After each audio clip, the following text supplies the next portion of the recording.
내 입술의 말과 나의 마음의 묵상이 주께 연락되니. 이제 우리 새벽마다 나눌 디모데후서, 이것은 사도 바울의 마지막 서신입니다. 이제 사형 집행을 얼마 남겨두지 않고 이제 자기도 이제 곧 떠날 때가 얼마 남지 않았다. 그것을 느끼면서 이제 마지막 그 사랑하는 아들 디모데에게, 믿음의 아들이죠, 당부한 내용이 이제 디모데후서입니다. 그래서 여기서는 꼭 필요한 말만 하고 있고, 또 개인적인 색채를 많이 드러내고 있고, 또 강한 열정, 마음이 숙연해지고 우리 가슴이 짠해지는 그런 깊은 내용. 그래서 여러분 마음이 좀 답답하고, 좀 마음이 좀 귀찮고 실증나고 이럴 때 디모데후서를 읽으면 다시 이렇게 살아나는 그런 깊은 내용이 디모데후서에 있습니다. 사도 바울은 이 마지막으로 디모데에게, 믿음의 아들 디모데에게 당부하는데, 그 당부의 내용은 복음과 함께 고난을 받으라, 성공해라, 건강해라, 잘 살아라, 지혜로워라. 그게 복음과 함께 고난을 받으라. 복음이 뭡니까? 복음에는 하나님에 대한 모든 좋은 소식이 담겨져 있는 것이 복음입니다. 하나님이 어떤 분인지 알고 싶으면 복음을 들으면 나옵니다. 하나님은 살아계신다. 하나님은 다스리고 계신다. 하나님 우리를 사랑하신다. 이게 복음입니다. 복음에는 구원에 이르는 내용이 담겨져 있습니다. 예수님을 통해서 하나님을 알 수가 있고, 이 좋은 하나님의 통치, 다스림을 예수님을 믿음으로 얻을 수가 있고, 이 좋은 하나님의 권세와 능력과 은혜는 예수님 이름으로 기도하면 얻을 수가 있고, 그래서 이 복음에는 예수님에 대한 내용, 구원에 대한 내용이 담겨져 있습니다. 복음에는 성령님의 역사에 대한 내용이 들어있습니다. 성령을 받으니 권능을 얻으리라. 우리 힘으로 할 수 없지만 성령께서 우리 안에서 도우셔서 성령의 힘으로 하나님의 사람이 될 수 있다. 이런 성령, 하나님, 예수님에 대한 내용, 이것이 우리로 하여금 평안을 주기 때문에 평안의 복음, 이것이 우리로 하여금 영생에 이르게 하기 때문에 영생에 이르는 복음. 이 복음은 또 하나님의 은혜의 복음이라고 말씀합니다. 죄인들에게 하나님께서 약속하신 내용. 나는 자격 없어도, 나는 부족한 것 투성이라도 하나님께서 나에게 뭘 약속했는가? 그걸 알고 싶으면 하나님이 어떤 분인지, 예수님이 나를 위해 뭘 하고 계시는지, 성령님이 지금도 나를 위해 할 수 없는 탄식으로 기도하고 계시는지, 그 복음을 들으면 되는 겁니다. 이게 복음입니다. 이게 다 복음입니다. 존 칼빈은 말합니다. 하나님께서는 자신의 영광과 권능을 복음 속에 보여주신다. 복음은 하나님을 증거하고, 복음이 전파되지 않는 곳에는 그리스도가 묻혀있는 것과 같다. 복음이 전파되지 않는 것에는 우리의 미래가 묻혀있는 것과 같고, 복음이 전파되지 않는 것은 우리의 희망이 묻혀있는 것과 같고, 사도 바울은 말씀합니다. 나의 달려갈 길과 주 예수께 받은 사명이 하나 있는데, 하나님의 은혜의 복음을 전하는 그것이다. 사람이 알아야 될 소식 가운데 제일 소중한 소식, 하나님께서 인류가 좀 들었으면 하는 소식 가운데 제일 중요한 소식, 그게 뭡니까? 그게 복음이에요. 딴 건 몰라도 됩니다. 딴 건 못 들어도 됩니다. 자, 지금 미국이 어떻게 되고, 세계가 어떻게 되고, 경제가 어떻게 되고, 주식이 어떻게 되고, 몰라도 됩니다. 그러나 하나님이 나를 위해 일하고 계시고, 나에게 영생이라는 것이 주어질 수가 있다는 것을, 그걸 모르면 안 되는 겁니다. 그래서 사도 바울은 나의 생명을 조금 아끼지 않다. 왜냐하면 이 좋은 소식을 내가 다 갖고 있을 수가 없기 때문에, 이 좋은 소식을 어떻게 하는지 사람들에게 알려야 되기 때문에. 근데 이제 사도 바울은 이제 죽을 때가 다 된 거예요. 이제 끝나는 겁니다. 그래서 이 소식을 누가 또 대신 전해야 됩니까? 이 바톤을 디모데죠. 그래서 사도 바울은 디모데에게 부탁하는 겁니다. 너 내처럼 복음과 함께 고난을 받아. 너 하나님의 사람아, 이제 좀 이 좋은 소식을 들고 세상으로 나가라. 그런데 우리는 이 소식을 전하지 않습니다. 딴 거는 전하는 거 즐거워하고 자신있까 하면서 하나님이 살아계시고 하나님 안에 당신의 영생이 감춰져 있다는 사람의 운명을 결정짓는 이 복음에 대해서는 전하지 않아요. 왜 그럴까요? 오늘 본문에서 이야기해요. 우리의 믿음은 거짓이기 때문에. 우리는 믿는다고 하면서 실제로 안 믿고 있어요. 천국을 믿는다고 하면서 세상에 대한 믿음이 더 많이 있어요.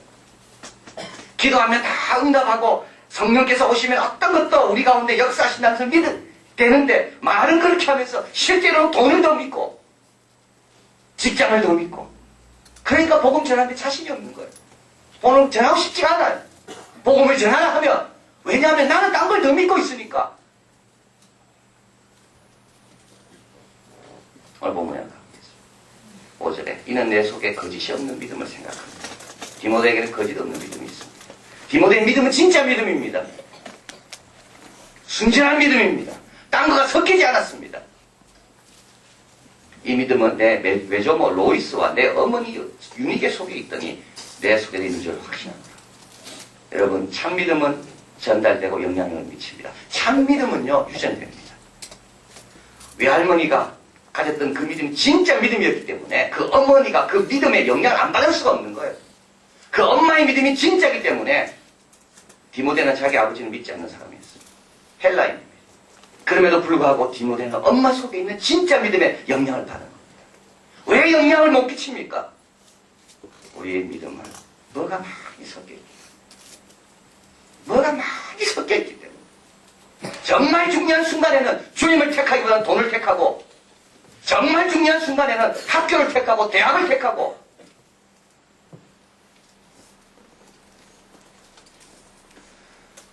사탄이 제일 좋아하는 게 우리의 믿음이 약해지는 거예요.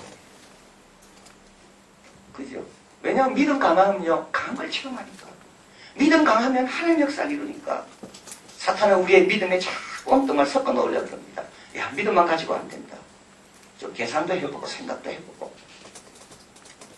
어저께 우리 말씀 들었잖아요. 아브라함이 뭐 가진 게 많아서 똑똑해서 하나님 영광 드러냈습니까? 믿음이지. 거짓 없는 믿음. 전도가 왜 어려울까요? 여러분 전도합시다 하면 왜 어렵습니까? 이거 전도는 왜 꼭 해야 되나? 여러분 솔직히 내가 믿고 있는 바가 뭔지를 점검해봐요. 나는 진짜 믿음 있는 자인가? 내 믿음에는 뭐가 많이 섞여있다. 두 번째로 또 참 이 복음을 전하지 않는 이유는 또 두 번째 얘기 있습니다. 오늘 7절 같이 있습니다. 하나님이 우리에게 주신 것은 두려워하는 마음이 아니요 오직 능력과 사랑과 근신하는 마음이 하나님이 주신 마음이 없기 때문에 그래요. 그래서 세상이 두려운 거예요. 사람이 두려운 거예요. 하나님 주신 마음은 뭡니까? 능력입니다. 여러분 하나님께서 능력을 주시면 우리가 모세를 통해서 배운 거 아닙니까? 바로 앞에 서는 게 두렵지 않습니다. 하나님이 능력 주시면 그 불순종하는 백성들 앞에 서는 것도 부담스럽지 않습니다. 하나님의 능력이라는 게 내 마음대로 되는 능력이 아닙니다. 내 뜻대로 되는 능력이 아닙니다. 하나님의 뜻을 행하기 위하여 누구 앞에도 당당하게 설 수 있는 게 능력입니다. 두려워하지 않는 게 능력입니다. 이번 코스타 갔을 때 우리 한 강사님하고 이야기를 하다가 제가 잘 아는 장로님이 궁금해서 그 장로님 어떻게 됐냐고 물어봤어요. 그러면 잘 지내신대요. 그래서 제가 이제 그 장로님의 그 막내 아들이 대학 1학년 때 제가 대학교 4학년이었거든요. 그래서 제가 이제 그 장로님이 저한테 부탁을 했어요. 이렇게 믿음이 있으니까 좀 믿음을 좀 구원의 확신도 시키고 믿음 생활 잘 할 수 있도록 도와줘. 그래서 제가 이제 대학 4학년이고 대학 1학년이고 그래서 제가 이제 걔를 데리고 이제 뭐 성경 공부도 하고 구원의 확신도. 근데 잘 안 따라오더라고 애가. 그 장로님 집에 아이들이 원래 그래요. 그 거짓없는 믿음을 봐야 되는데 잘 안 따라와. 이렇게 흡수하는 게 상당히 참 힘들었어요, 제가. 그리고 이제 헤어진 거죠. 저는 대학을 졸업했고. 그래서 제가 궁금했어요, 그 장로님 아들이 어떻게 됐을까. 그래서 그 목사님, 그 장로님 아들 그 막내 현준인가 그런데 걔는 어떻게 됐습니까? 궁금했어요. 나이 40에 죽었다. 뇌종양. 결혼해가지고 애까지 다 아닙니다. 근데요, 그 장례식이 특별했답니다. 왜냐하면 그 현준이라는 그분이 하나님을 만난 거예요. 그래서 자기는 신방원 목사님에게 부탁이 있다고. 내 장례식에는 아무도 울지 못하게 하라고. 나는 아버지 집에 가는데 왜 내 장례식에 우냐고. 그래서 장례식에 아무도 못 울었답니다. 부모도 못 울고 누나들도 못 울고 친구들도 못 울고. 왜냐하면 그의 유언이 바로 그거였기 때문에. 나는 이제 아버지 집에 간다. 아버지가 나를 기다리고 있는 아버지 집에 간다. 아무도 울 필요가 없다. 왜 우냐. 내가 좋은 데 가는데. 제발 부탁. 내 마지막 유언은 이거다. 내 아버지 집에 가니까 울지 마라. 여러분, 하나님 만나면 이렇게 됩니다. 억울합니까? 손해본 것 같아요. 하나님 만남이 아니에요. 하나님 만났는데 억울한 게 있겠습니까? 하나님 만나면 능력 얻습니다. 하나님 만나면 사랑의 사람이 됩니다. 돌아온 탕자 비유에서 그 아버지를 봤는데 어떻게 사랑의 마음을 안 갖겠습니까? 하나님을 만나면요, 또 오늘 근신이라 되어 있습니다. 이 근신에서 지혜를 말합니다. 여러분, 전도가 어려운 이유 중에 하나는요, 전도를 어떻게 해야 할지 몰라서 될 수도 있습니다. 근데 하나님께 기도하다 보면 하나님께서 지혜를 주십니다.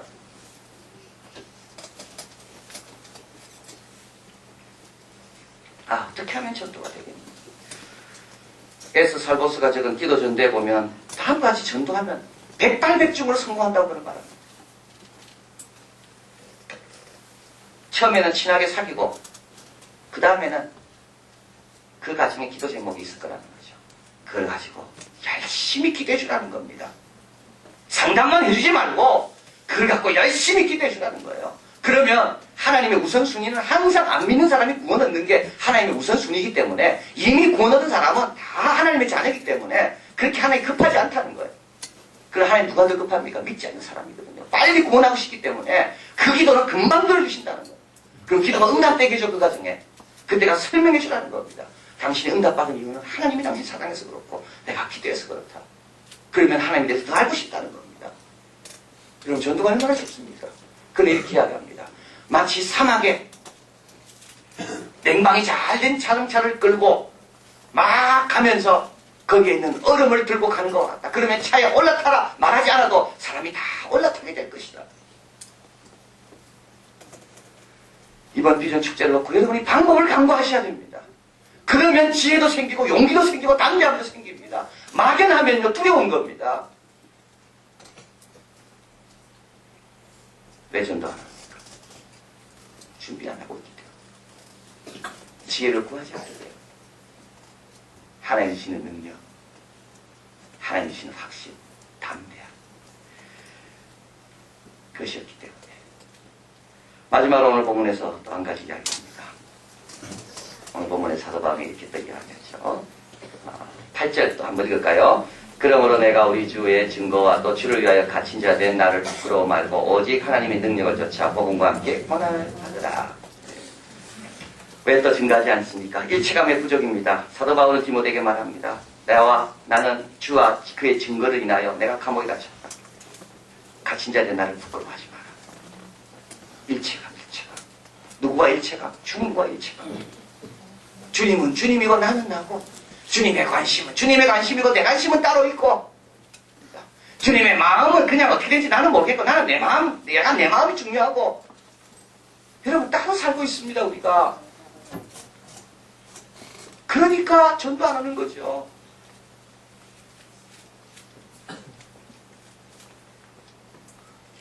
어저께 우리 구역에서 전도 나가는 걸 제가 봤는데 어떤 구역은 찬양을 준비해가지고 악보를 복사를 해가지고 나가더라고요. 여러분 혹시 지나가다가 우리 구역원이 전도하는 거 보고 아유 부끄러워서 옆으로 간 적 있습니까? 나도 또 가면 또 전도 주시면서 같이 전도하자 그럴까봐.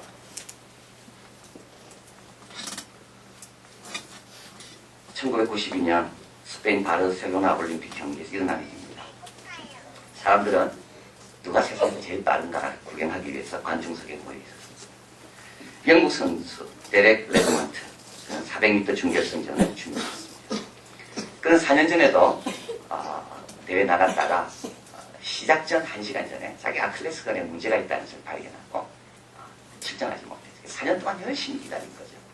4년 동안 열심히 훈련을 거듭하고 거듭하고 그래가지고 이제 4년 만에 나간 겁니다. 그래서 준결승전 이제 스타트 해가지고 100m쯤 달려갔는데 다리에 또 이상이 생긴 거예요. 쓰러진 거예요.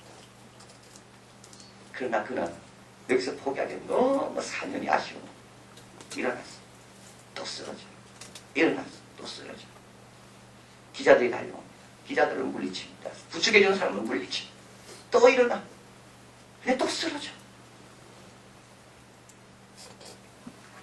저기에서 한 사람이 막 뛰어옵니다. Just do it이라는 그 나이키 그 모자 막 흔들면서 한 사람이 막 그래 그를 부추깁니다. 그 얼굴에 눈물이 피고 눈물 바닥에 흘고 한 손은 그의 어깨에 올리고 또 한 손은 그의 등을 감싸고 부축 그래서 함께 결승전을 고민했습니다. 그 뛰어와준 사람이 누굴까요? Just do it 모자를 흔들면서 뛰어와준 사람이 누굴까요? 그 아버지는 4년 동안 그가 얼마나 수고한 걸 아는 아버지, 4년 동안 그가 얼마나 고생한 걸 아는 아버지, 그 이번 경기에 그가 얼마나 뛰고 싶어하는 것을 누구보다 잘 아는 아버지. 그래서 아버지는 중간에 결승전에 도달하지 못하고 넘어진 그 아들과 일체감을 떼는데 조금 더 두려워하지 않습니까? 여러분 주님의 희생을 아십니까?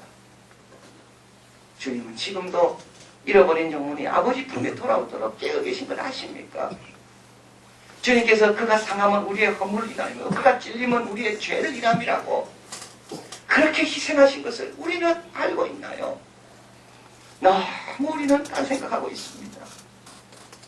오늘도 무엇을 먹을까 무엇을 입을까 그것만 생각하고 있습니다. 저스트 두인 모자를 흔들면서 뛰어오는 그 사람이 그리운데 우리 주님은 아무도 뛰어와주는 사람이 없는 거예요. 스펄전 목사님 말합니다. 복음을 대할 때마다 복음을 보내신 분의 권위를 생각해봐라. 복음을 대할 때마다 복음을 보내신 분의 동기에 대해서 생각해봐라. 복음을 대할 때마다 복음을 보내신 분의 요구의 합리성에 대해서 생각해봐라. 믿기만 하면 된다고 그렇게 말하는데 복음을 대할 때마다 복음을 보내신 분의 열심을 생각해봐라. 오늘 9절에 사도 바울은 놀라운 말씀합니다. 하나님이 우리를 구원하사 거룩한 부르심으로 부르심은 복음 때문에 우리가 그걸 알았기 때문에 우리가 믿은 거 아닙니까? 우리가 어떻게 거룩한 부르심으로 부르심을 받아서 구원을 받았습니까? 복음 때문에 아닙니까? 복음 안에 있는 예수님 때문에 복음 안에 있는 성령님의 역사 때문에 누군가 그 소식을 그래도 전해줬기 때문에 거룩한 부르심으로 부르심 받아 구원 얻은 거 아닙니까? 우리가 우리의 행위대로 하심이 아닙니다. 오직 자기의 뜻과 영원한 때전부터 그리스도 예수 안에 우리에게 주신 은혜대로 하십니다. 여러분 여기 너무 중요한 말이 나옵니다. 영원한 때전부터 그리스도 예수 안에 우리에게 주신 은혜. 영원한 때전부터 우리를 위해 예배해 놓으신 그 축복이 감춰져 있는데 이걸 누구만이 알 수 있다고요? 복음을 받아들인 사람만이 알 수 있는 겁니다. 우리 부모님을 향한 영원한 때전부터 감춰진 축복이 기다리고 있다는 거죠. 이거는 복음을 들어야만이 알 수 있는 겁니다. 영원한 때전부터 그리스도와 예수 안에서 우리에게 주시려고 작정하신 그 축복.